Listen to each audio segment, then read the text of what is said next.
जी तो जनाब, हम इस वक्त लाहौर में बरकी रोड पर मौजूद हैं। कंक्रीट फैक्ट्री है, एक इम्तियाज़ अहमद साहब उनके ओनर इस फैक्ट्री के हमारे साथ मौजूद हैं।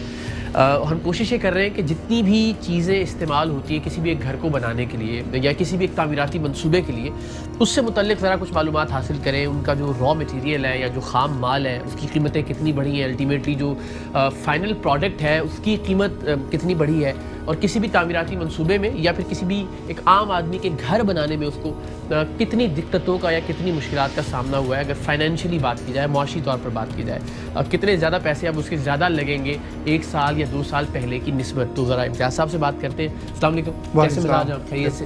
अच्छा, मुझे ज़रा बताइए कि कोई भी जो नॉर्मल एक घर बन रहा है या कोई एक प्लाजा बन रहा है, या आजकल तो लाहौर में अपार्टमेंट्स का भी थोड़ा सा रुझान और रिवाज चलना शुरू हुआ है, तो उसमें लगने वाली कौन कौन सी चीज़ें हैं जो आपके यहाँ फैक्ट्री में तैयार होती हैं?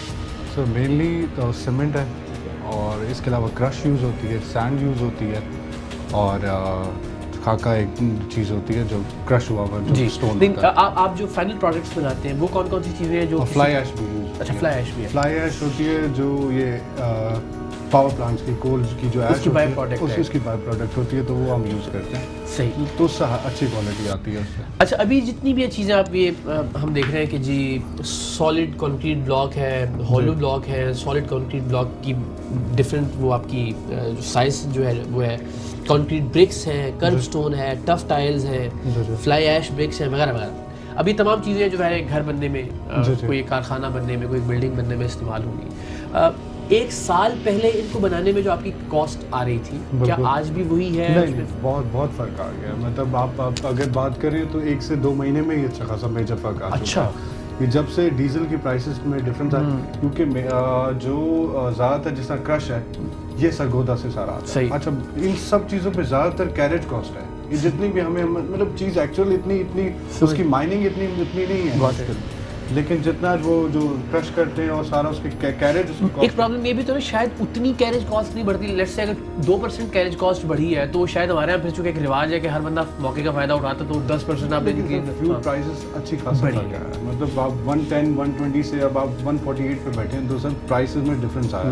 वही चीज़ जो अगर हम बात करेंगे कि हम क्रश जो हम 50-60 में परचेज करते थे, अभी वो 85-90 में परचेज, यानी हम जो बजरी है, सिंपल बजरी जो गलियों में रोती फिरती है, वो भी महंगी हो गई है। सब महंगी हो गई। सीमेंट भी आप इससे पहले अगर आप बात करें, साल पहले बात करें तो 550-600 के राउंड अबाउट था, लेकिन राइट नाउ अभी आपको 750 की आपको बैक पड़ता है। और सीमेंट में क्योंकि हम जब इस पर बात करते हैं ना कि जी कंस्ट्रक्शन से मुताल्लिक चीज़ें बढ़ गई हैं, तो ये जवाब मिलता है कि चूँकि जी इंटरनेशनल मार्केट में स्टील की और जो खाम माल है उसकी कीमतें बढ़ गई हैं, तो सीमेंट में तो कोई ऐसी चीज़ इस्तेमाल नहीं होती जो बाहर से मंगवानी पड़ती हो हमें, या सब लोकली? नहीं, कोई ऐसी चीज़ नहीं है। तो फिर सीमेंट की कीमतें बढ़ गई, प्रोड्यूस कर रहे हैं, लेकिन सर उनको भी तो कॉस्ट पड़ रही है ना। अगर ये जितने प्लांट्स हैं सर ये हटके होते हैं ना।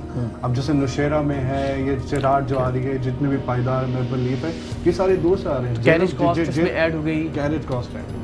अब जैसे हम भी हैं, हम भी डिलीवर करते हैं, तो सर जैसे जो रेट्स हमारे भी थे उस पर वो फ्लक्चुएट किए हैं, वो भी डिफरेंट हो गए। लोग आपसे शिकवा करते हैं फिर कि जी आप पहले तो साल पहले या 2 महीने पहले तो ये इतने की मिल रही थी, अब आप इतने की दे रहे हैं? और हमारे पास यही एक्सप्लेनेशन होती है कि रॉ मटेरियल महंगा हो गया। अब हम क्या कर सकते हैं, अगर एक चीज़ हमें भी आगे से कॉस्ट एक बढ़ गई है, क्योंकि ये चीज़ तो है कि डेफिनेटली कि ये जब फ्यूल प्राइसेस इफेक्ट करती हैं तो हमें तो ज़्यादा। आपके ख्याल में कौन सा तबका इस प्राइस हाइक से सबसे ज़्यादा मुतासिर होता है? वही जो लो इनकम है वही ज़्यादा। बाकी तो घर जो DHA में बन रहे हैं सर, सोसाइटीज़ यहाँ पे बूम कर रही है, लाहौर में तो स्पेशली। सही, तो आप किसी साइड पे भी चले जाएं, middle class, lower middle class और लो इनकम वाले जो लोग हैं वो बस सर अभी ये जिस तरह इसके लिए ऑप्ट कर रहे हैं, इसमें सेविंग है, जिस तरह कंक्रीट फ्लाई ऐश ब्रेक है, तो लोग इस चीज़ को देख लेते हैं कि अच्छा कि कोई क्या चीज़ हमें कैलकुलेट करके कि क्या चीज़ हमें ज़्यादा सेव करेंगे हम। तो फ्लाई ऐश ब्रेक के हवाले से भी चले एक अच्छा ये कि हम मैसेज भी दे दें कि कंपैरेटिवली ये चूँकि वो भट्टे शट्टे पहले लगते होते थे रेड ब्रिक के, तो उससे ज़रा माहौल दोस्त भी है। बिल्कुल। और ज़रा और इसका ये फ़ायदा कि मजबूती के एतबार से भी ठीक है। में अगर दूसरी क्ले ब्रिक होती है, ये समझे 1200-1300 PSI की स्ट्रेंथ होती है, ये 2500-3000 तक ये आप हाँ मतलब इसी तरीके से 2500-2600 PSI जो एक नॉर्मल है। कितना फ़र्क होगा 1 साल में या 2 साल में? कोई असेसमेंट है आपकी? 5%, 10%? जो बेसिक चीज़ें आई थिंक मिनिमम अगर आप कहें तो 40% फर्क आया है। 40% राइज की ये कंस्ट्रक्शन मतलब बहुत सारी चीज़ों में। अगर जैसे मैं आपको अभी क्रश का बता रहा हूँ, लाइक 50 रुपीज़ वो फिट मतलब जो बजरी मिलती थी, अभी वो 85-90 रुपीज़ की हो गई। तो आप ये देख लें कि हर चीज़ में वो सब चीज़ों में फ़र्क आया।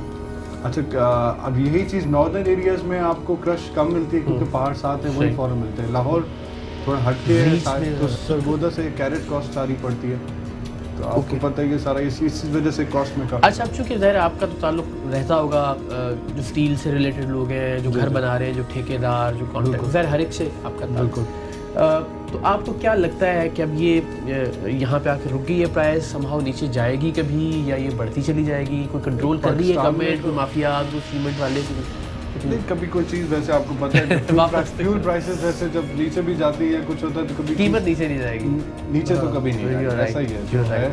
तो अगर आगे से रॉ मटेरियल ये सब चीज़ों में फ़र्क आया तो डेफिनेटली हम भी करेंगे, लेकिन अभी तो एज सच कोई अभी ढेर ऊपर इंक्लाइन की तरफ है, अभी तक तो यही है। ओके, कोई सजेशन आप देना चाहें कि कुछ ऐसा किया जाए कि इस सारी कंस्ट्रक्शन बिजनेस में ये फ्यूल प्राइसेस बहुत फर्क पड़ता है, उससे मैटर किया, उससे बहुत मैटर। आपको कोई कोशिश होती हुई नजर आ रही है कि कोई एफर्ट की जा रही हो कि चलें जी जो सीमेंट है उसी को रोक दिया जाए, जो बजरी है उसी के लिए थोड़ा सा कुछ कोई एफर्ट होती हुई दिखाई नहीं दे रही आपको इंडस्ट्री के अंदर? एफर्ट तो अभी तक तो कोई प्रोग्राम करने का मकसद तनकीद से ज़्यादा ये है कि हम तवज्जो दिला सकें गवर्नमेंट की या वो तमाम अरबाब इख्तियार जो कुछ ना कुछ फ़र्क पैदा कर सकते हैं एक आम आदमी की रिहाइश की फराहमी में।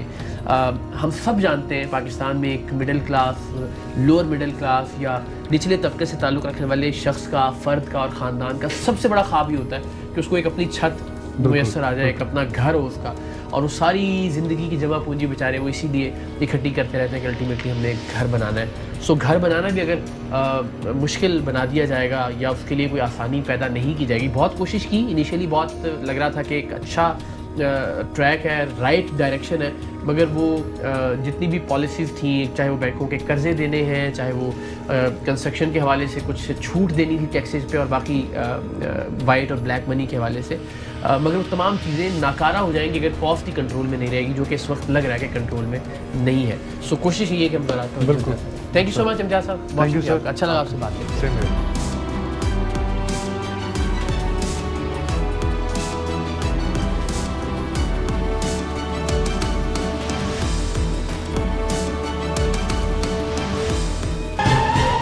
अहम तरीन खबरें अब एक क्लिक की दूरी पर, हर लम्हा बाखबर रहने के लिए सब्सक्राइब करें हमारा YouTube चैनल। अपने मोबाइल फोन से मुल्की और बैनुल-अक़वामी अहम खबरों तक रसाई के लिए डाउनलोड कीजिए मोबाइल ऐप। बामसूख ज़राए से मुसद्दिक़ा खबरों, तज्ज़ियों और तबसरों से मुस्तफ़ीद होने के लिए विजिट कीजिए पाकिस्तान की सबसे बड़ी न्यूज वेबसाइट। ARY न्यूज पहुंचा रहा है खबरें सबसे पहले आप तक, ताकि आप रहें हर लम्हा बाखबर।